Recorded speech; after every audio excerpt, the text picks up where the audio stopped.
Redox titration का सबसे पहला कॉन्सेप्ट जो हम लोग डील करने वाले हैं वो है ये 3 पॉइंट। पहले का टॉपिक नंबर 1 कौन सा होने वाला है बोलो? N factor. दूसरा टॉपिक क्या होने वाला है बोलो? Equivalent mass. और तीसरा क्या होने वाला है? Redox titration. चीजों को बड़े आराम से और ध्यान से समझने की कोशिश करें। मैं कहता हूं एक एक पॉइंट आपका क्लियर हो जाएगा।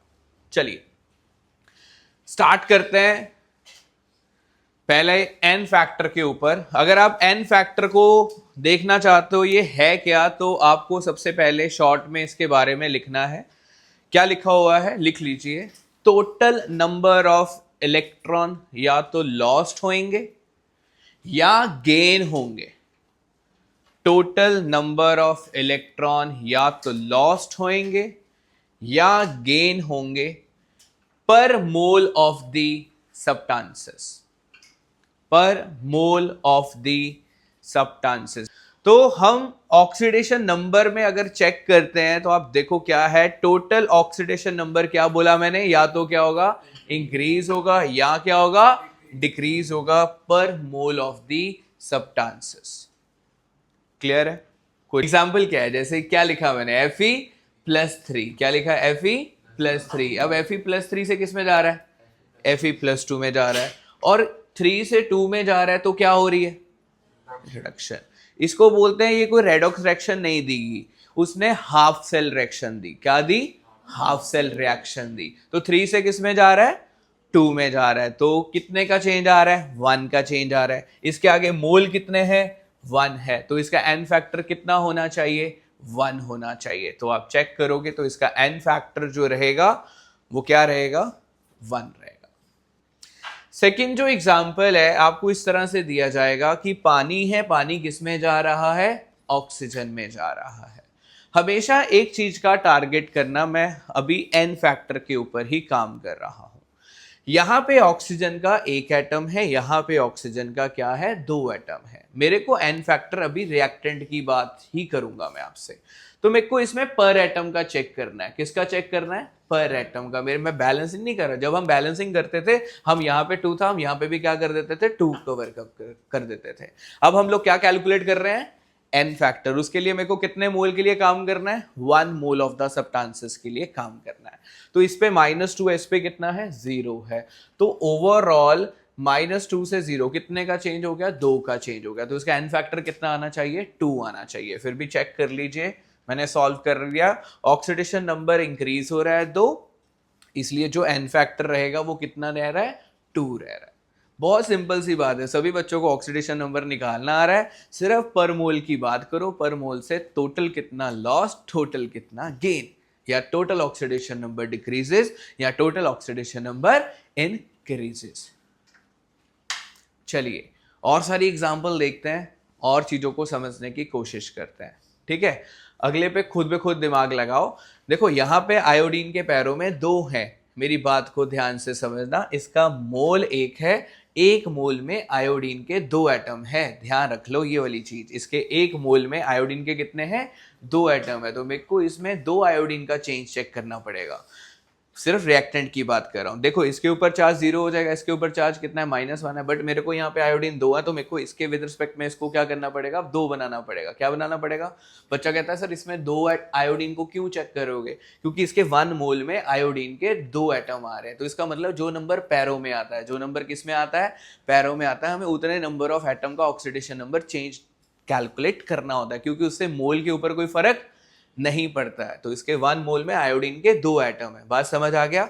अब देखो क्या करना है। ऑक्सीडेशन नंबर देखो मैंने इसको 0 बोल दिया, इसको क्या बोल दिया मैंने? -2। और कितने का चेंज हुआ? पीछे रिस्पॉन्ड करो, 2 का। तो एन फैक्टर कितना रहेगा?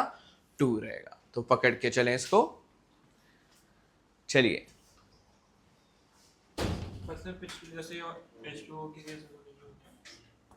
H2O के केस में आपने चेक कर लिया कि उसमें H2O था ना, तो O 1 था ना, तो 1 के लिए चेक करिए। प्रोडक्ट को देखना ही नहीं, हम मैन्युफैक्चर पानी का या रेक्टेंगल वाली साइड का भी चेक कर रहा है। हाँ जी आगे बढ़े। अगली बार मैसेज आएगा, इसके बाद डोर लॉक है और वापस चले जाना। ठीक है, साथ में मैसेज आ जाएगा। चलिए, क्योंकि बीच में आते हो ना तो समझ आना होता है आप लोगों को, फिर वो पता नहीं चलता क्या कॉन्सेप्ट हो रहा है, और हमें भी कॉन्सेप्ट उठाने में फिर दिक्कत होता है। सारे कॉन्सेप्ट अभी तक क्लियर हो गया आप लोगों को क्या हो रहा है? कोई डाउट तो नहीं है? पक्की बात है। चलिए, अगला एग्जाम्पल एक और लगाए। क्या लिखा मैंने, बोलो फटाफट। N2 क्या बन गया? NH3। अब फिर बार बार बोल रहा हूं, चेक कर लो। एन फैक्टर का मतलब होता है 1 मोल के हिसाब से कितना लॉस या गेन हो रहा है। अब एन के पैरों में कितने एटम आ रहे हैं? 2 आ रहे हैं। एन के पैरों में कितने एटम आ रहे हैं? 2 आ रहे हैं। इसका मतलब मेरे को जो चेंज निकालना है वो कितने एटम के लिए निकालना है? 2 के लिए निकालना है। इसके ऊपर ऑक्सीडेशन स्टेट 0 हो जाएगा, इसके ऊपर -3 हो जाएगा, बट ये 1 के लिए है, मेरे को 2 के लिए चाहिए, तो मेरे को इसके आगे भी क्या लगा देना है? 2 लगा देना है। तो टोटल चेंज कितना हो जाएगा? 6 का। किसका? तो इसका जो एन फैक्टर आएगा वो कितना आ जाएगा? 6 आ जाएगा। क्लियर हो गया? लिखते चलें।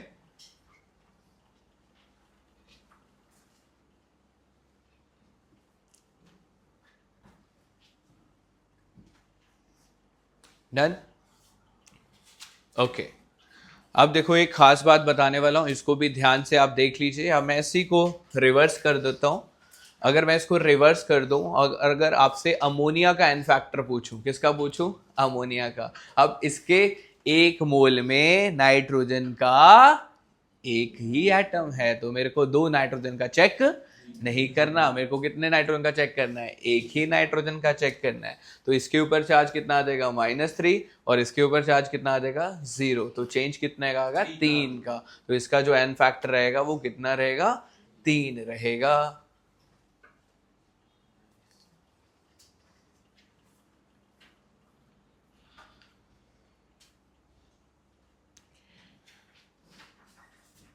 मैंने आपको पहले ही बोला, ढेर सारे एग्जाम्पल से हम कॉन्सेप्ट एक बार सीख लेते हैं कि एन फैक्टर का मतलब क्या है। जैसे आपने स्टार्टिंग में करा था, एसिड के लिए एन फैक्टर, बेस के लिए एन फैक्टर, इस तरह रेडॉक्स रिएक्शन के लिए एन फैक्टर का मतलब यही होता है कि 1 मोल कितने इलेक्ट्रॉन लॉस या गेन कर रहा है।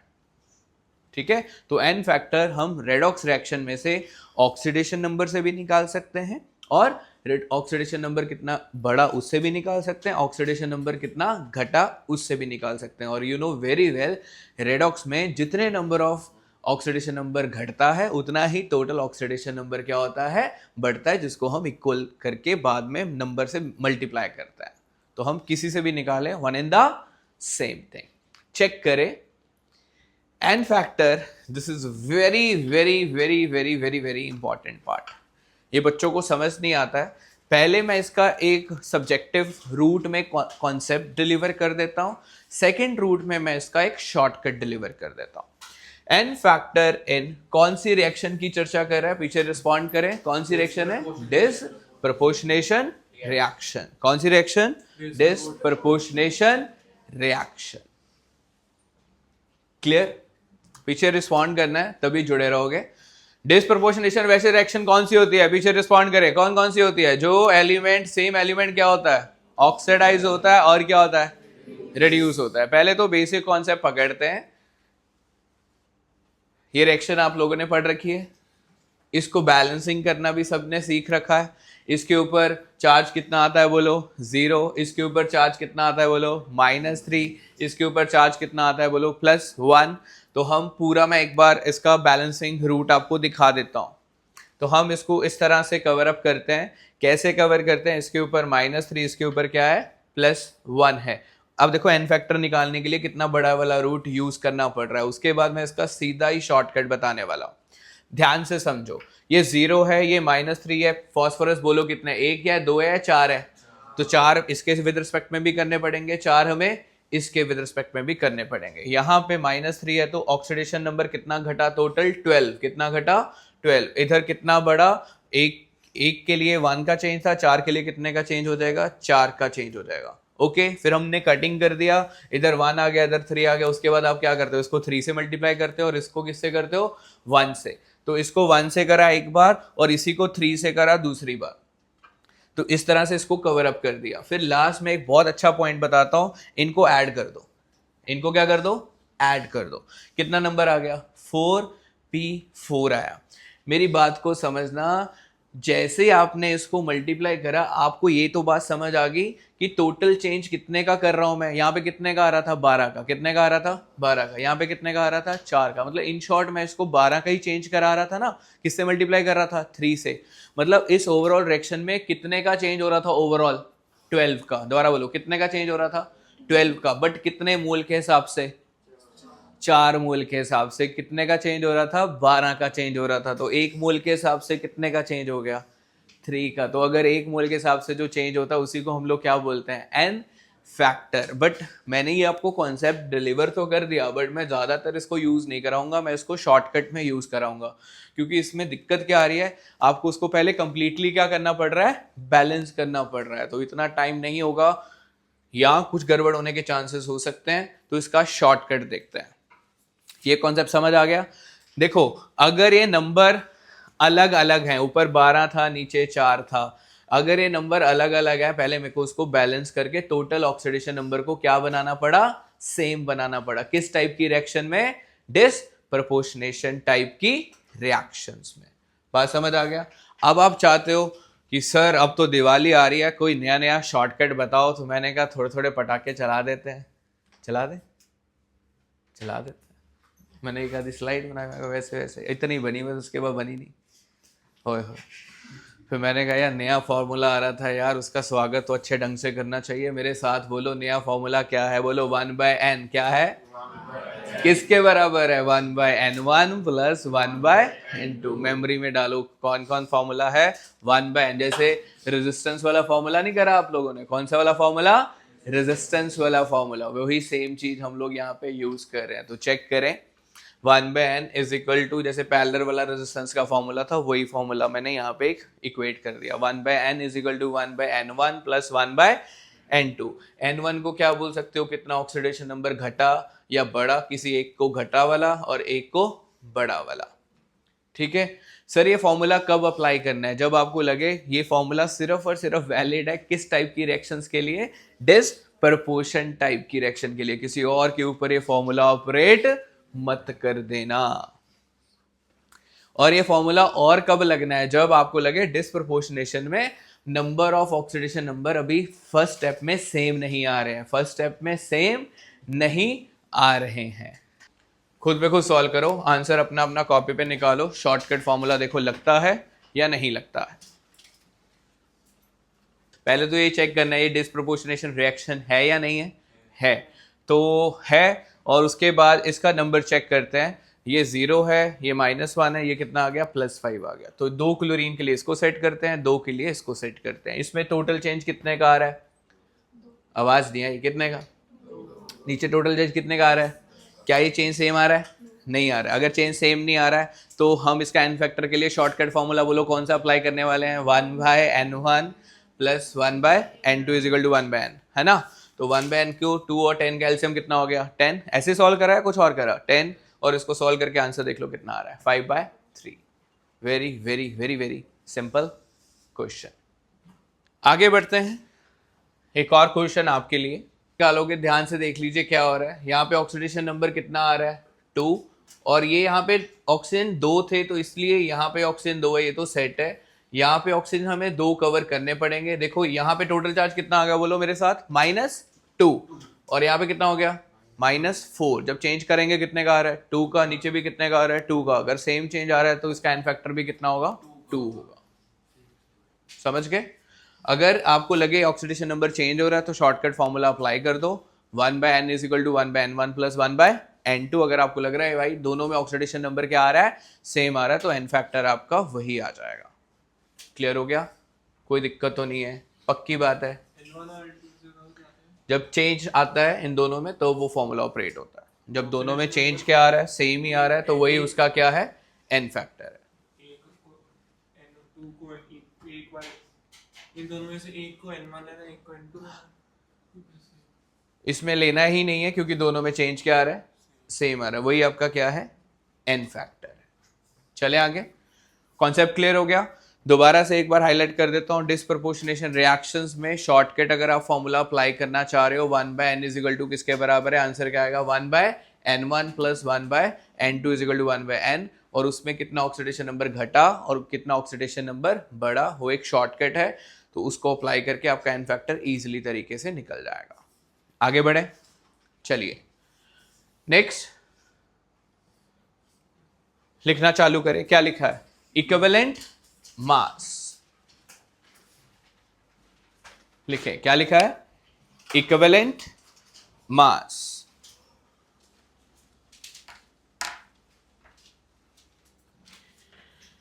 देखो ये जो इक्विवेलेंट मास है बेसिकली इसको अब आप शॉर्टकट तरीका ही समझते हैं, क्योंकि पिछले लेक्चर में हम लोगों ने एक बार इसके ऊपर काम ऑलरेडी कर चुके हैं। तो इक्विवेलेंट मास निकालते कैसे हैं? तो इसका सबसे पहला तरीका है, बोलो मेरे साथ, रिस्पॉन्ड करो पीछे, क्या लिखा है? आवाज नहीं आई। जिसके मुंह में जुबान नहीं है वो क्लास से आउट हो जाए, है ना, बोलना नहीं है तो ऐसे सो जाओगे। बोलो दोबारा से, क्या लिखा है? Equivalent mass is equal to molecular mass by. तो सारा चक्कर किसके ऊपर होने वाला है? वही हम लोगों ने सीख लिया। Molecular mass divided by N factor निकाल दो, आपके पास क्या निकल आएगा? इक्विवेलेंट मास निकल आएगा। क्वेश्चन आपने खुद अप्लाई करना है, मैंने नहीं सॉल्व करना है, ठीक है। चलिए अब बहुत अच्छी बातें बताने वाला हूं, ध्यान से जुड़े रहना। क्या लिखा मैंने? KMnO4। क्या लिखा? क्या लिखा? KMnO4 वर्क इन किस किस मीडियम में करता है? मेरे साथ बोलो। मजा नहीं आया, दोबारा बोलो। 3 जगह पे KMnO4 काम करता है। एसिडिक मीडियम में अगर आप कोई रिस्क नहीं लेना चाहते कि हमें रिएक्शन पार्ट गिवन हो, हमें रिएक्शन ना गिवन हो, तो हम उससे बच सकते हैं सिर्फ थोड़ी थोड़ी चीजों के ऊपर वर्क करके। जब भी KMnO4 होता है तो मैं इसको आयनिक फॉर्म में ले लेता हूं। कैसे ले लेता हूं? MnO4 negative. सर ऐसा क्यों करते हो? क्योंकि K को कुछ होता नहीं है, K प्लस है तो प्रोडक्ट में भी किस में रहता है? प्लस में रहता है। तो जिसको कोई कुछ चेंज नहीं हो रहा है तो हम उसको स्किप भी कर सकते हैं। कोई डाउट तो नहीं? बोलो मेरे साथ, MnO4 नेगेटिव एसिडिक मीडियम में खुद को किस में लेके जाता है? मजा नहीं आया? ये रिटेनिंग है, इसमें कोई वहां पे जादू नहीं आएगा। एसिडिक मीडियम में MnO4 नेगेटिव किस में जाता है? बेसिक मीडियम में किस में जाता है? O4 2 minus. और न्यूट्रल मीडियम में किस में जाता है? और जो बच्चे लेट आए हैं वो ध्यान से समझ लीजिए, जो एन फैक्टर होता है वो 1 मोल के लिए होता है। किसके लिए होता है? 1 मोल के लिए कितना चेंज हो रहा है, तो चेंज कैसे निकालेंगे? 2 माइनस 7 एन फैक्टर कितना आ गया? 6 माइनस 7 एन फैक्टर कितना आ गया? 4 माइनस 7 एन फैक्टर कितना आ गया? लिख लीजिए।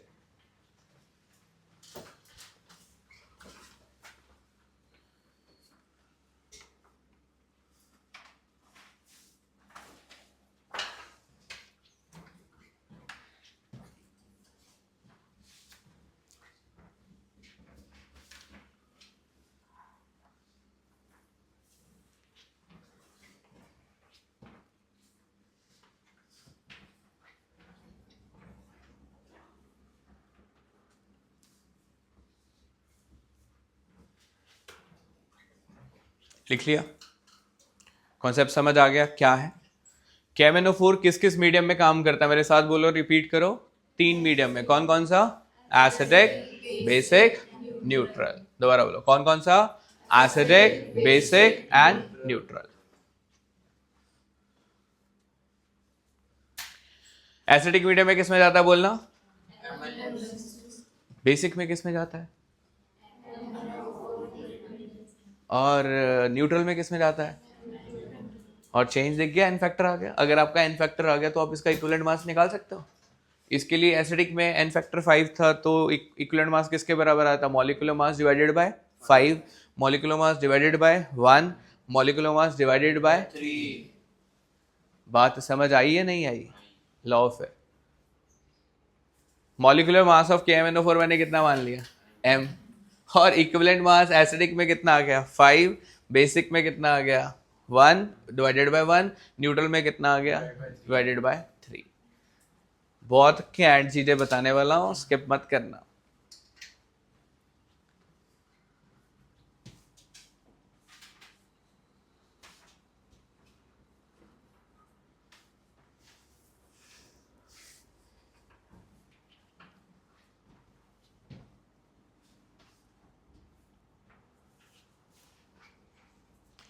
क्लियर हो गया? कोई दिक्कत? चलिए आगे बढ़े। होए होए होए, जेडे बच्चे नाराज हो जाते हैं सानू रिएक्शंस नहीं दी गई है, वो इसको पकड़ ले, आपको रिएक्शन दी हुई, नो नीड। क्या लिखा मैंने? KMnO4 act as a oxidising agent and, ये लोगों को क्या करता है? ऑक्सीडाइज। और खुद क्या होता है? ये भाई साहब क्या लिखा मैंने? को किस में चेंज करता है? आयोडीन में चेंज करता है। आयोडीन के ऊपर चार्ज कितना होता है? 0 होता है। ये 10+2 को किस में घुमाने ले चलता है? ये आपको याद होना चाहिए, लिख लीजिए, अभी बहुत सारे आएंगे। आयोडाइड से आयोडीन, 10+2 से 10+4,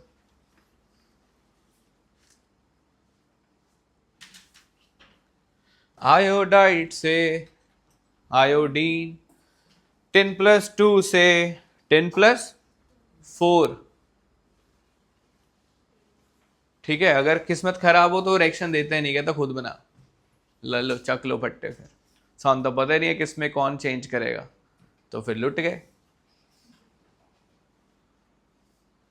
आगे बढ़ते हैं। आधे बच्चों को इसका नाम नहीं मालूम है, कौन है ये भाई साहब? फॉर्मूला पकड़ो ना, C2O4 2 माइनस C2O4 2 माइनस, इसको भाई साहब किस में चेंज करेंगे? CO2 में। ऑक्सीडेशन रेट निकालना आता है, वैसे मैंने लिख दिया आपके लिए। ओए होए, अगले का ये दोनों तो 5 स्टार लगा लेना, 5 स्टार भाई साहब, 5 स्टार। ये है आधे बच्चों की तो नैया मैं यहीं पे डुबा देता हूं। क्या लिखा मैंने? ये भाई साहब जो फेरस ऑक्सालेट है ना, KMnO4 फेरस को किस में चेंज करता है? बोलो, मजा नहीं आया। फेरस को और ऑक्सालेट को कार्बन डाइऑक्साइड में। अगर आप चेक करोगे तो हैरानीजनक बात बताता हूं, इसमें 2 एलिमेंट ऑक्सीडाइज हो रहे हैं। फेरस किस में घुस रहा है? फेरिक में। तो ऑक्सीडेशन नंबर कितना बढ़ रहा है? 1। इसमें 3 to the 6, इधर 4 to the 8, इधर 2 लगा देंगे क्योंकि उधर 2 है। बैलेंसिंग के लिए अगर बात करेंगे, अभी एन फैक्टर की बात मैं नहीं कर रहा हूं। तो इधर 3 to the 6 और इधर 2 4 the 8, 8 माइनस 6 कितना आ गया? 2। तो इसके विद रिस्पेक्ट में 2 का चेंज आ रहा है, इसके विद रिस्पेक्ट में 1 का चेंज आ रहा है। हम चर्चा करते हैं टोटल ऑक्सीडेशन नंबर इंक्रीज। बोलो मेरे साथ, क्या बोलते हैं? तो इसमें टोटल ऑक्सीडेशन नंबर इंक्रीज कितना हो रहा है? 3। कितना हो रहा है? 3। ये बात को खा जाएं।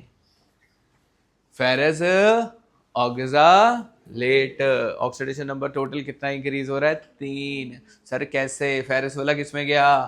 फेरिक में। ऑक्सालेट वाला किस में गया? कार्बन डाइऑक्साइड में। अगली अद्भुत बात, क्या लिखा मैंने? Ferric oxalate. प्यारे बच्चों, मेरे दुलारे बच्चों, जो आयरन की ऑक्सीडेशन स्टेट है वो 2 ही है, या तो +2 है या क्या है? +3। +3 के ऊपर वो शो कभी करता नहीं है। तो KMnO4 इस 3 को कुछ नहीं करेगा, इस 3 को कुछ नहीं करेगा। 3 3 ही रहेगा। 3 क्या रहेगा? 3 रहेगा। तो इसकी वजह से कोई ऑक्सीडेशन नंबर में कोई चेंज नहीं आया। इस बात का ध्यान रखोगे।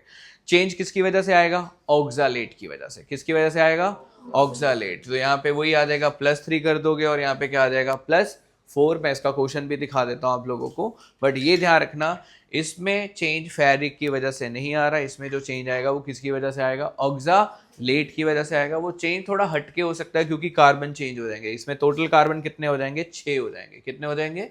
6 हो जाएंगे। तो इसके ऊपर चार्ज कितना होता है? +3 होता है। कितना होता है? +3। तो टोटल चार्ज कितना आ जाएगा? 18। कितना आ जाएगा? 18। इसको 6 करना है तो इसके आगे भी 6 लगाना पड़ेगा। तो 6 × 4 करोगे कितना आएगा? 24 आ जाएगा। तो हम इस तरह से कुछ कर देते हैं। मैंने एक क्वेश्चन भी रखा हुआ है, वेरी वेरी कैंड क्वेश्चन, दिखा दूं? लॉजिक पहले, उसके पहले चेक कर लीजिए और किस किस को ये चेंज करता है। पहले का नाम क्या लिखा मैंने? क्या लिखा है? को किस में चेंज करता है? नाइट्रेट। फिर आगे क्या लिखा है? सल्फाइड। को किस में चेंज करता है? सल्फेट। इसको प्यार से पता है क्या बोलते हैं? Hydrogen sulphide. उसको भाई साहब किस में चेंज करते हैं? सल्फर में। तो जिसको ये मालूम है वो रिएक्शन खुद ही बना लेगा, इससे बाहर तो नहीं आएगी। मतलब मैंने वही फिल्टर करे हैं, जो पार्ट रिएक्शन में गिवन नहीं होंगे वो यही सब होंगे, बाकी जो होंगे आपको रिएक्शन दी जाएगी प्लेट में, तो उसकी टेंशन मत लीजिए।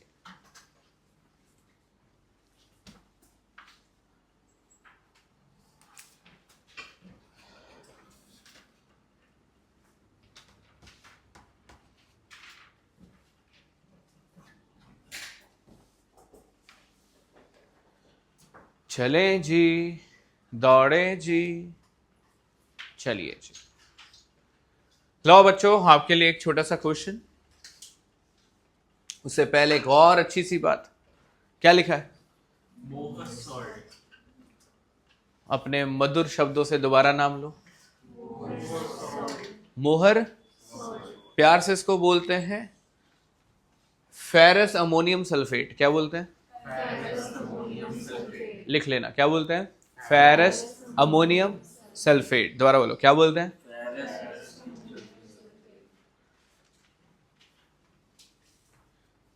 और अच्छी बात बताओ, KMnO4 इसको कुछ नहीं कर पाता, इसको कुछ नहीं कर पाता, इसको कुछ नहीं कर पाता, सिर्फ किसको चेंज करता है? फेरस से फेरिक में। मतलब पूरा मोहर साल्ट आएगा, बाकी सारे आयन पांडे वजन। आपा को क्या लेना है? Fe+2। क्या लेना है? Fe+2। बस आपने पूरे मोहर साल्ट ऊपर लिख के नीचे रिएक्शन क्या लिखनी है? MnO4 negative plus Fe+2, reaction उसके साथ कर देनी है। और Fe+2 को वो किस में चेंज कर देगा? Fe+3 में। बस मतलब पूरा कभी भी मोहर सॉल्ट आए सिर्फ फेरस से फेरिक चेंज करना और कुछ नहीं करना, बाकी किसी आयन को कोई डिस्टर्बेंस होती ही नहीं है। समझ गए?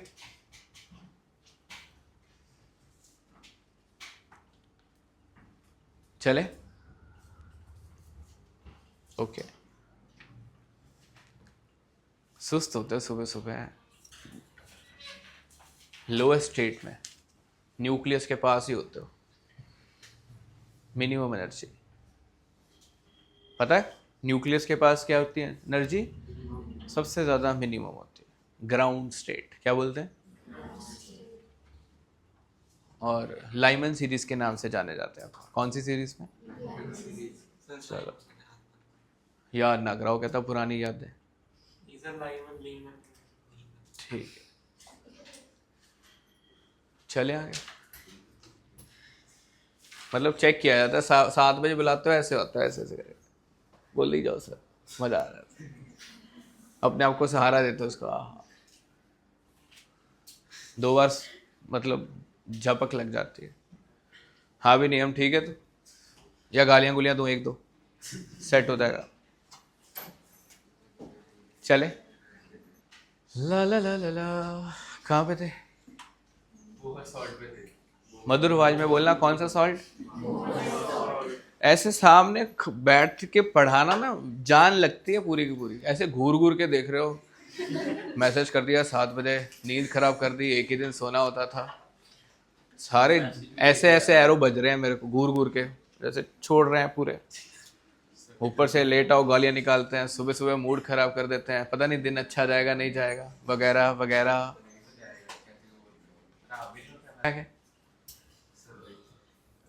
कौन सा सॉल्ट? कौन सा सॉल्ट?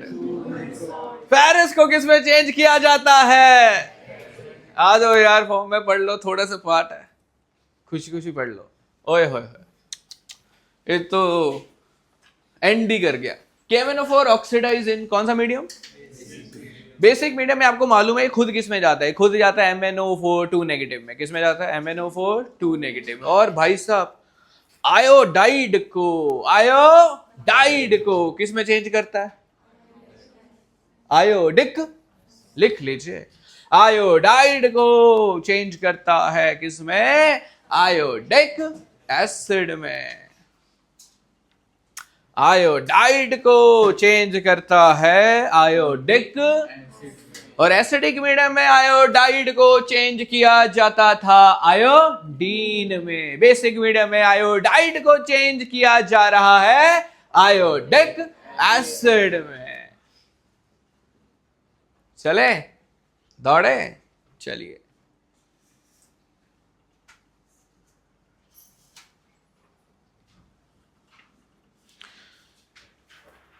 मजा ही आ गया इस क्वेश्चन का। तो what moles of MnO4 negative, मैं चाहता हूं खुद करो। What moles of MnO4 negative required to oxidize 1 mole of ferrous oxalate in कौन सा मीडियम? Acidic medium. लगाओ खुद बे खुद क्वेश्चन। आ जाओ, क्या लिखा मैंने, चेक करना है। MnO4 नेगेटिव, ये कौन है बोलो, पीछे बोलो, क्या नाम है इसका? Ferrous.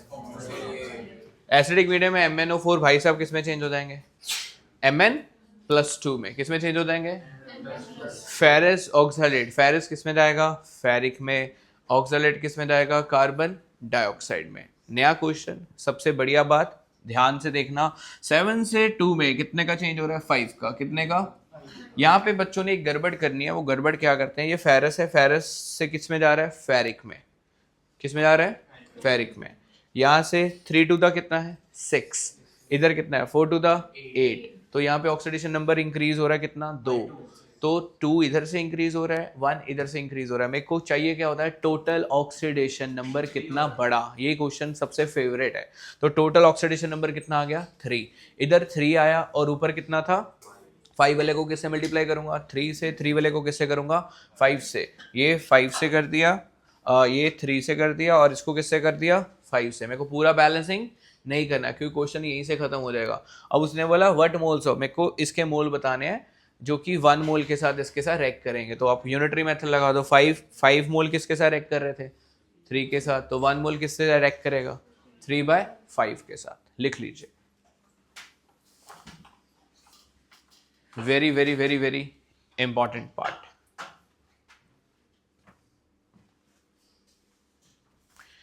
Very very very very important part.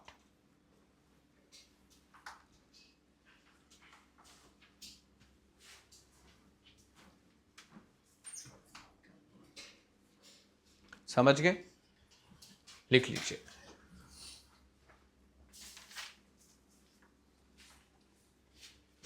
इतना क्वेश्चन आ चुका है जेई में भर भर के, नीट में भर भर के।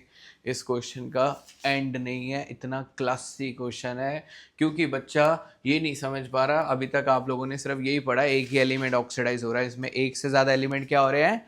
ऑक्सीडाइज हो रहे हैं। इसलिए इस क्वेश्चन की इंपॉर्टेंट बहुत ज्यादा बढ़ जाती है। डन? आगे बढ़ू? आगे बढ़ते हैं। अगला क्वेश्चन देखोगे? लो, लिखें what moles of MnO4 required to oxidize 1 mole of ferric oxalate. What moles of MnO4 required to oxidize 1 mole of ferric oxalate? देखो MnO4 नेगेटिव, ये फेरिक ऑक्सालेट है। फेरिक ऑक्सालेट का फॉर्मूला आपको बता देता हूं क्या होता है। देखो 3 इसके नीचे चला जाता है, 2 इसके नीचे चले जाता है, इसको बोलते हैं फेरिक ऑक्सालेट। इसके ऊपर चार्ज +3 होता है और इसके ऊपर चार्ज कितना होता है? +3 होता है। ये +3 से +3 में जा रहा है, कोई फर्क नहीं पड़ा, तो उसको कुछ नहीं देखना है। 2 लगा तो उसके आगे 2 लगा दो। यहाँ पे मेन गेम खेल रहा है कार्बन। कार्बन टोटल कितना हो चुका है बोलो? 6। कितना हो चुका है? बैलेंसिंग करने के लिए हमें टोटल कार्बन चाहिए ही चाहिए। तो इधर 6 है और 3 चार्ज है। टोटल चार्ज कितना हो गया? 18। इधर 6 करके टोटल चार्ज कितना हो गया? 24। 24 माइनस 18 करोगे कितना आ जाएगा? 6 का चेंज आ जाएगा। तो 6 का चेंज आ गया। ऊपर चेंज आ रहा था 5 का, नीचे चेंज आ रहा है 6 का। इस वाले को 6 से मल्टीप्लाई, उस वाले को 5 से मल्टीप्लाई। आ गया? हो गया? उसके बाद यूनिटरी मेथड। कौन सा मेथड? 5 मोल से 6 मोल रैक करेंगे। 1 मोल से कितना आंसर करेंगे? आंसर कितना आएगा? 6/5। Very very classy question. समझ गए? लिख लीजिए।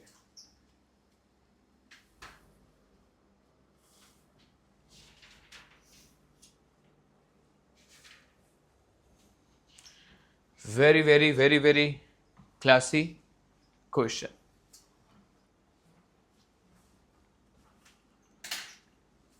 उसके बाद आपको शीट निकल जाएगी रेडॉक्स हाइड्रेशन के ऊपर। आपको बस सिर्फ एक कॉन्सेप्ट डिलीवर करना है, प्रैक्टिस आपको मालूम है, दी एंड नहीं आपको समझ आ गई। एन फैक्टर कैसे निकाला जाता है, डिसप्रपोर्शनेशन का एन फैक्टर कैसे निकाला जाता है, उसके बाद इक्विवेलेंट मास कैसे निकालते हैं, molecular mass divided by N factor. और आफ्टर दैट आपको ये भी समझ आ गई अगर एक्शन पार्ट हमें गिवन ना हो तो कौन किसको ऑक्सीडाइज करेगा, वो भी हमें चीज़ों को रिटेन कर लिया। सबसे क्लासी पॉइंट था MnO4 एसिडिक मीडियम में आयोडाइड को किस में लेके जाता है, आयोडीन में, और बेसिक मीडियम में आयोडाइड को किस में लेके जाता है, आयोडिक एसिड में। समझ गए? चलिए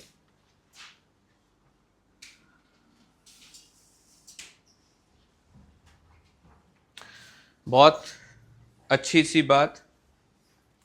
K2Cr2O7 act as again same क्या है इन एसिडिक मीडियम, ये खुद अपने आप को रिड्यूस करता है। अपने आप को क्या करता है, रिड्यूस। आपको मालूम होना चाहिए जैसे हमने पढ़ा MnO4 नेगेटिव Mn+2 में जाता है एसिडिक मीडियम में, ऐसे एसिडिक मीडियम में Cr2O7 किस में जाता है, Cr+3 में जाता है। कोई नहीं बताएगा, आपको खुद मालूम होना चाहिए। और बाकी इसका एक्शन सिमिलर है जैसे कि MnO4 कर रहा था एसिडिक मीडियम वाला, क्योंकि ये वर्क किस मीडियम में करता है, ओनली इन एसिडिक मीडियम, इसका बाकी जगह पे कोई वर्क नहीं होता। लिख लीजिए K2Cr2O7 act as a oxidizing agent only in acidic medium. Itself get reduced into Cr+3 and other oxidized similarly as that of KMnO4.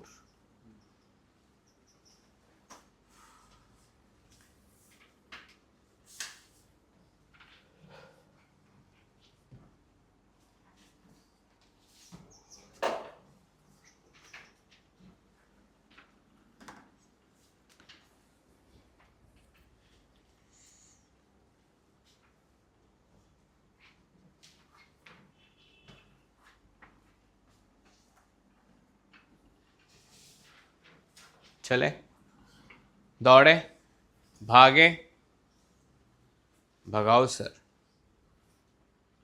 चलिए क्लियर हो गया, कोई दिक्कत तो नहीं है? रिकॉर्डिंग हो भी रही है, नहीं हो रही?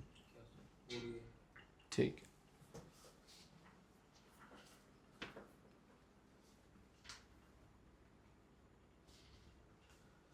होए होए, क्या लिखा? मजा नहीं आया, दोबारा बोलो। ये हम कर चुके हैं बट मैं आपको फिर भी इसका हिंट दे देता हूं। Number of equivalents, number of equivalents, जैसे नंबर ऑफ मोल्स होते हैं इस तरह हमारे पास क्या होता है, नंबर ऑफ इक्विवेलेंट्स होता है। ज्यादा दिमाग पे प्रेशर नहीं लगाना, बस आपको फॉर्मूला मैंने दिखा दिया, ठीक है? कहाँ से आया कैसे आया वो हम ऑलरेडी कर चुके हैं। ट्राई करें, सीधा मैंने इसमें फॉर्मूला लगा के आपको क्वेश्चन करवाने हैं, बस आप अप्रोच समझना, उसके बाद क्वेश्चन पे क्वेश्चन आप खुद ब खुद कर सकते हो। क्या लिखा है? फॉर एवरी केमिकल रिएक्शन जिसमें रिएक्टेंट किस में जा रहा होता है, प्रोडक्ट में, नंबर ऑफ इक्विवेलेंट रिएक्टेंट के हमेशा बराबर होते हैं number of equivalent of product. अभी एक रिएक्टेंट और एक प्रोडक्ट की चर्चा हो रही है, अगर एक से ज्यादा रिएक्टेंट होते तो हर पे नंबर ऑफ इक्विवेलेंट अप्लाई हो जाता। एक रिएक्टेंट है और एक ही क्या है, प्रोडक्ट है, तो जो रिएक्टेंट के इक्विवेलेंट होंगे वही किसके बराबर होंगे, प्रोडक्ट के इक्विवेलेंट के बराबर होंगे।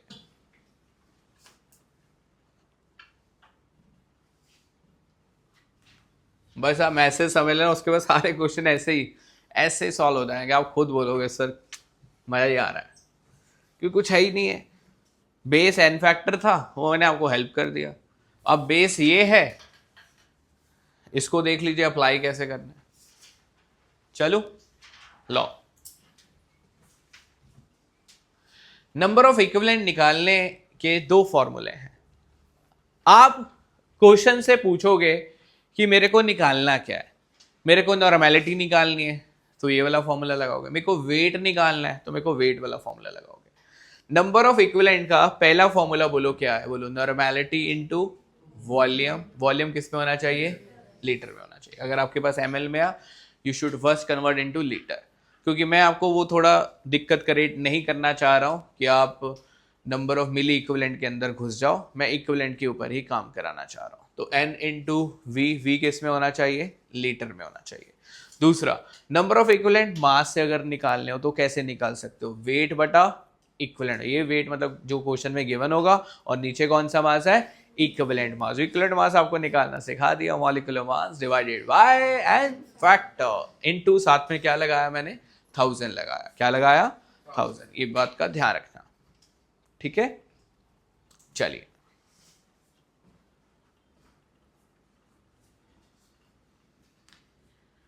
थाउजेंड आप इसमें ना ऐसा करना, कट कर दीजिए, क्योंकि हम उधर लीटर में ले रहे हैं वॉल्यूम। किस में ले रहे हैं, लीटर में ले रहे हैं, तो उसमें कोई ज़्यादा दिक्कत नहीं है, क्योंकि ऑलरेडी हम चीज़ें लीटर में ले रहे हैं, तो ये आप कट कर सकते हो।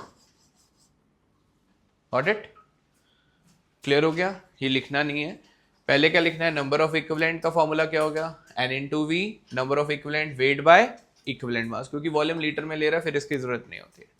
अगर वॉल्यूम मिलीलीटर में हो तो हम लगाते हैं, बट उसमें आप फंसो ही ना। डन, चलिए। और एक फॉर्मूला और बता रहा हूं, कौन सा, नॉर्मेलिटी किसके बराबर होती है, molarity into N factor. N factor फिर आता है, आपको किसी भी कंपाउंड की मोलैरिटी दी होगी, आप उसको एन फैक्टर से मल्टीप्लाई कर देना, आपके पास क्या आ जाएगी, नॉर्मेलिटी। क्योंकि रेडॉक्स टाइट्रेशन में मैंने नॉर्मेलिटी वाले फॉर्मूले का ही यूज करना है। किसका यूज करना है, नॉर्मेलिटी वाले फॉर्मूला का ही क्या करना है, यूज करना है। तो आपको हर मोलैरिटी को किसमें कन्वर्ट कर लेना है, नॉर्मेलिटी में। क्लियर हो गया, चलिए आगे नोट डाउन कर लीजिए। इक्विवेलेंट मास ऑफ KMnO4n, कौन सा मीडियम, एसिडिक मीडियम। तो KMnO4 का मास आप लिख सकते हो, एटॉमिक मास पोटेशियम का कितना होता है, 39 लिख सकते हो। मैग्नीज का होता है 55, क्योंकि अब भूल भी सकते हो ना आप, 39, 55 और 16 खुद कैलकुलेट हो जाएगा। वैसे मैंने, क्योंकि मेरे पूरे रेडॉक्स टाइट्रेशन में ये दो कंपाउंड मेरे दुलारे हैं, तो मैं इसको भूलता ही नहीं हूँ। एक KMnO4 है और दूसरा कौन है, K2Cr2O7 है। तो मैं याद ही कर लेता हूँ, पहले का कितना आ रहा है, 158। और एसिडिक मीडियम में इसका एन फैक्टर कितना बताया था, 5, क्योंकि ये Mn+2 में जाता था, वो मैंने आपको रिटेन करा दिया। तो 158 डिवाइडेड बाय 5, आंसर कितना आएगा, 31.6। समझ गए। और equivalent mass K2Cr2O7 in acidic medium लेंगे, और K2Cr2O7 का एन फैक्टर 6 होता है, पकड़ के चलें, चेंज ही नहीं होता। K2Cr2O7 का एन फैक्टर कितना होता है, 6 होता है, चेंज ही नहीं होता। उसका मॉलिक्यूलर मास 294 है, डिवाइडेड बाय क्या कर दिया, 6 कर दिया। तो मास अगर याद है, फटाफट इंस्टेंटली हो जाएगा, 158 294, 158 294। उसका एन फैक्टर था 5 और उसका एन फैक्टर था 6, डिवाइड करके इक्विवेलेंट मास आ गया। और दूसरा, ये बहुत ज्यादा यूज होता है टाइट्रेशन में, ऑक्सैलिक एसिड। कौन सी चीज यूज होती है, मैंने वही चीज यूज करी जो रेडॉक्स की टाइट्रेशन में यूज होने वाली है। इक्विवेलेंट मास ऑफ कौन सा एसिड लिखा मैंने, ऑक्सैलिक एसिड। ऑक्सैलिक एसिड का फॉर्मूला पकड़ो, क्या होता है, COOH, इसी से ऑक्सैलेट आता है। डॉट साथ में क्या लिखा मैंने, 2H2। ये जो ऑक्सैलिक एसिड है, ये CO2 में जाता है। किस में जाता है, CO2 में जाता है। बट अगर आपने इसका इक्विवेलेंट मास निकालना है, तो उसका पहले पूरा मॉलिक्यूलर मास पकड़ लो, 126 होता है। कितना होता है, और इसका एन फैक्टर मैं आपको बता देता हूँ, इसमें 2H होते हैं। कितने होते हैं, 2H होते हैं, इसलिए इसका एन फैक्टर कितना आ गया, 2 आ गया। तो ऑक्सैलिक एसिड का एन फैक्टर पकड़ के चलना, 2 होता है। तो इसका इक्विवेलेंट मास कितना आ गया, बोलो, 63 आ गया। लिख लीजिए, 60 क्या आ गया, 3 आ गया। कुछ भी नहीं है, आपको रेडॉक्स टाइट्रेशन में दो चीजें दी होंगी, आपने पहले रिएक्शन लिख देनी है। रिएक्शन को पूरा बैलेंस करने की जरूरत नहीं है। अगर आपको क्वेश्चन में मोलैरिटी दे रखी है, तो आपको सिर्फ एन फैक्टर निकालना है चीजों का। क्या निकालना है, एन फैक्टर। और एन फैक्टर निकाल के आपको उसकी क्या निकाल देनी है, बोलो, नॉर्मेलिटी। आफ्टर दैट आपको नंबर ऑफ इक्विवेलेंट को इक्वेट कर देना। नंबर ऑफ इक्विवेलेंट को क्या कर देना, अगर मेरे पास 2 रिएक्टेंट है, क्या है, तो 2 रिएक्टेंट के नंबर ऑफ इक्विवेलेंट आपस में क्या होने चाहिए, बराबर होने चाहिए। ट्राई करोगे अगला क्वेश्चन, लेट्स सी। दिमाग लगाओगे, मैंने हिंट तो दे दिया आप लोगों को कैसे ऑपरेट करना है। मैं चाहता हूँ आप खुद ब खुद मेरे को ये क्वेश्चन सॉल्व कराओ, फिर मेरे को पता लगेगा मैंने अच्छा पढ़ाया है। कोई भी अगर एक निकाल गया तो गुड लक, लाज रख लेना मेरी। अब चेक करें, लो जी, गुड लक। ये रिएक्शन आपके सामने लिख सकता हूं, Cr2O7 2- +2, और ये भाई साहब जाते हैं +3 में। आपकी नॉलेज के लिए और भी बातें बता देता हूं, इसके ऊपर ऑक्सीडेशन नंबर बैलेंसिंग मत करना, बैलेंसिंग मत करना, सिर्फ एन फैक्टर के ऊपर काम करना। क्यों एन फैक्टर के ऊपर काम कर रहा हूं? रीजन क्योंकि मेरे को क्या गिवन है? मोलैरिटी। मेरे को किसके बारे में चर्चा करनी है? इन दोनों के बारे में चर्चा करनी है। मतलब मैं क्या करूंगा, इन दोनों के नंबर ऑफ इक्विवेलेंट्स को क्या कर दूंगा? इक्वल कर दूंगा। नंबर ऑफ इक्विवेलेंट्स को क्या कर दूंगा? उसके लिए मेरे को वॉल्यूम चाहिए, मैं इसको नॉर्मेलिटी में कन्वर्ट कर लूंगा, और इसका भी मेरे को एन फैक्टर चाहिए, इसको भी मैं नॉर्मेलिटी में कन्वर्ट कर लूंगा। अब देखो होता क्या है, ये देखो मैंने आपको पहले बताया, इसका जो एन फैक्टर है वो हमेशा याद ही कर लीजिए, कितना होता है? 6 होता है। अगर आप भूल भी गए तो निकालना सिखा देता हूँ, 6 टू द 12, क्योंकि 1 मोल के लिए चेंज देखना होता है। इधर 12 आ गया, इधर 6 आ गया, तो 6 माइनस 12 कितना आंसर आएगा? 6। बच्चा कहता सर इधर 2 लगाया, भाई इसके 2 मोल से मेरे को कोई लेना देना नहीं है, मैं एन फैक्टर इसका निकाल रहा हूँ, तो इसका मोल कितना होना चाहिए? 1 होना चाहिए। 1 मोल के लिए टोटल ऑक्सीडेशन नंबर कितना घट रहा है या कितना बढ़ रहा है, वही उसका क्या होता है? एन फैक्टर होता है। आप ज्यादा डिस्टर्ब हो रहे हो, मैंने आपको पहले बोला, जैसे मैंने MnO4 नेगेटिव के सारे एन फैक्टर आपको एसिडिक, बेसिक, न्यूट्रल, मीडियम में बता दिए, उसी तरह मैं आपको हेल्प करूंगा। K2Cr2O7 का भी एन फैक्टर आपको मालूम होना चाहिए, कितना होता है? 6। कितना होता है? इसका तो खुद ही निकालो, कितने का चेंज आ रहा है? 1 का, तो इसका एन फैक्टर कितना आने वाला है? 1। वेरी नाइस, ठीक हो गया। अब इसकी आप नॉर्मेलिटी निकालो। नॉर्मेलिटी बोलो कितनी होती है? मोलैरिटी इनटू एन फैक्टर, तो 0.1 इंटू 6, कितना आंसर आ जाएगा? 0.6। इसकी भी नॉर्मेलिटी निकालो, 0.5 इंटू 1, तो ये भी कितना आ गया? 0.5 नॉर्मल, और ये 0.6 नॉर्मल। देखो मैंने कितना खूबसूरत पार्ट किया। मेरा मेन आज का लेक्चर ही क्या था? एन फैक्टर के नाम था। किसके नाम था? एन फैक्टर के नाम था। उसके बाद कोई भी रिएक्शन हो जाती है, आप ये एक पूरा ब्रह्मास्त्र है, कोई भी रिएक्शन हो जाती है, अगर आपको कुछ भी समझ ना आए तो उसके नंबर ऑफ इक्विवेलेंट्स को इक्वेट करना चालू कर दो। नंबर ऑफ इक्विवेलेंट्स को क्या कर दो? इक्वेट, क्योंकि रेडॉक्स टाइट्रेशन तो में यही होगा। अब हम लोग देखो क्या लिख रहे हैं, हम लिख रहे हैं जो नंबर ऑफ इक्विवेलेंट है, जो नंबर ऑफ इक्विवेलेंट है किसके? Cr2O7 2 माइनस, ये हमेशा बराबर होंगे किसके?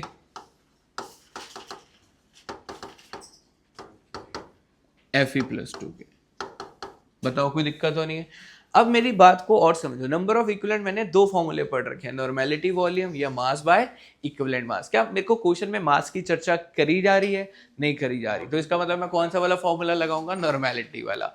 तो इसकी नॉर्मेलिटी को मैं N1V1 बोल देता हूँ, और इसको मैंने क्या बोल देता हूँ? N2V2 बोल देता हूँ। वैसे मैं आपकी नॉलेज के लिए बताना चाह रहा हूँ, अगर दोनों में आप सेम फॉर्मूला लगा रहे हो, फिर कोई वॉल्यूम मिलीलीटर में हो, लीटर में हो, कोई फर्क नहीं पड़ेगा। बट अगर एक तरफ मास वाला फॉर्मूला लगा रहे हो, एक तरफ वॉल्यूम, फिर वॉल्यूम शुड भी किस में होना चाहिए? लीटर में होना चाहिए। इस चीज का आप ध्यान रखना। तो N1 कितना है? चाहे आप लीटर में कन्वर्ट ही कर लो, अब आदत ही बना दो, कुछ नहीं कट हो जाएगा। नॉर्मेलिटी कितनी आ गई थी इसकी? बोलो 0.6। और इसका वॉल्यूम हमने क्या करना था? फाइंड करना था। क्या करना था? फाइंड करना था, क्योंकि ऑप्शन में मिलीलीटर में दे रहा है, तो कोई बात नहीं, ठीक है, आप इसको मिलीलीटर में रख सकते हो। कर दो, कोई दिक्कत तो नहीं है? अच्छा, इज इक्वल टू क्या आ गया? N2 कितना आ रहा है मेरे पास? 0.5। और वॉल्यूम कितना दे रहा है मेरे को? 35 ml। सॉल्व करके देखना, आंसर आ भी रहा है, आंसर मैच हो रहा है। 20 मिलीलीटर आंसर। बात समझ गए हो? कोई डाउट तो नहीं है? पक्की बात है। अप्रोच समझ आई मेरी, कैसे अप्रोच को मैं यूज कर गया? कोई मैंने प्रेशर नहीं दिया, मैंने कहा पूरे रेडॉक्स टाइट्रेशन में जो भी ये ननु मनु आपस में रिएक्ट करते हैं, उसके नंबर ऑफ मिली इक्विवेलेंट आपस में क्या होते हैं? बराबर होते हैं। आपको नंबर ऑफ इक्विवेलेंट के लिए नॉर्मेलिटी चाहिए, आपको क्वेश्चन में मोलैरिटी दे देगा, एन फैक्टर का यूज करके आप लोग क्या कैलकुलेट कर लेना? नॉर्मेलिटी, और फिर प्यार से बोलना N1V1 is equal to N2V2। अगला क्वेश्चन अप्लाई करोगे खुद पे खुद? ट्राई करें। ये लिख लिया आप लोगों ने? ये लिख लीजिए एक बार।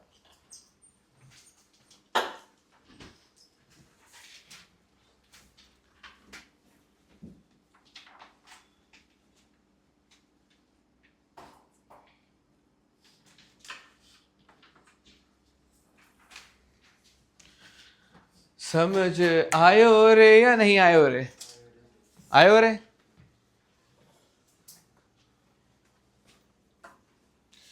देखो मटेरियल सारा पड़ा होता है।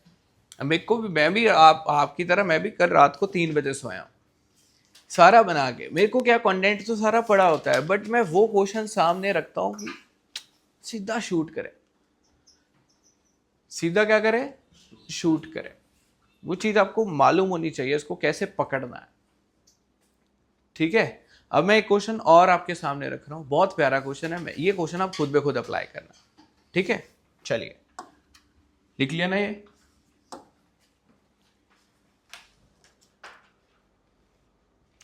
लगाओ जी, पूरा कॉन्सेप्ट लगाओ अच्छे से। बस मैं इतना इधर हेल्प कर देता हूं, अगर आप नॉर्मेलिटी इनटू वॉल्यूम मिलीलीटर में ले रहे हो तो गिवन मास बाय इक्विवेलेंट मास के साथ, अगर इधर मिली है तो इधर 1000 लगाना पड़ेगा, ये ध्यान रखना।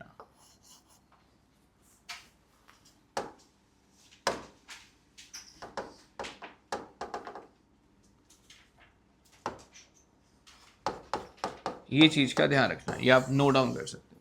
अगर लीटर है फिर 1000 की जरूरत नहीं होती, मैं लिख ही देता हूँ कि कई क्वेश्चन में आप ऐसा कंफ्यूज ना हो सके। मैं हेल्प करता हूं, आपको निकालना क्या है, mass of oxalic acid required to prepare 50 ml of, already normality में दे रखा है, तो आपने क्या बताना है, 50 ml ऑफ 0. पता नहीं कौन सा सोल्यूशन है, हमें मालूम ही नहीं है, तो क्योंकि नॉर्मेलिटी दे गया मेरे को, कोई एन फैक्टर की अब टेंशन है ही नहीं है। तो मिली इक्विवेलेंट ऑफ इस सोल्यूशन के is equal to milliequivalents of हमारे पास ऑक्सैलिक एसिड के। ऑक्सैलिक एसिड का फॉर्मूला बोलो क्या होता है, given mass by equivalent mass into 1000। तो ये मैं किसके लिए काम कर रहा हूँ, ऑक्सैलिक एसिड के लिए। ये मेरे को पता नहीं, कोई अननोन सोल्यूशन है, पता नहीं कौन सा है, कोई बात नहीं। इसको मल्टीप्लाई करो, कितना आंसर आया, 10। ये मेरे को निकालना है, इक्विवेलेंट मास ऑक्सैलिक एसिड का कितना होता है, 63 इनटू क्या आ गया 1000, ऐसे करा तो 63 0 डिवाइडेड बाय 1000, ऐसे करा, ये इसके साथ कट हो गया, और W कितना आंसर आ रहा है, तो राइट आंसर क्या आ जाएगा, सी पार्ट। बताओ, मैंने कोई ज्यादा बोझ लेके क्वेश्चन किया है, नॉर्मल तरीके से कर गया। मैंने सिर्फ क्या करा, number of equivalents of unknown solution is equal to number of equivalents of oxalic acid.